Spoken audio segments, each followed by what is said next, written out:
Welcome to the Gintaa Delivery Partner App. This quick tutorial will guide you on how to accept orders, mark deliveries, and track your earnings, all in a few simple steps. Let's get started.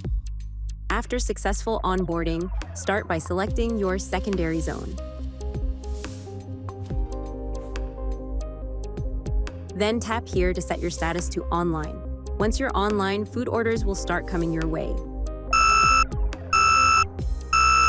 When you get an order, you can see the details such as expected earnings, delivery distance.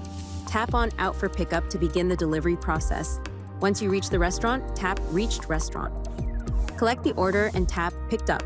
The restaurant will share an OTP. Enter the OTP and click on Confirm Pickup. Once you have picked up the parcel and you're ready to deliver. Once you arrive at the customer's location, tap Reached Destination. Hand over the order, then select Order Delivered. Enter the OTP provided by the customer and tap Confirm Delivery. That's it. Your delivery is complete. You can now view your earnings from this delivery right here. You can track your today's earnings and orders, active and past orders, all in one dashboard. Thank you. Stay tuned for more tutorials about Gintaa Food Delivery Partner App.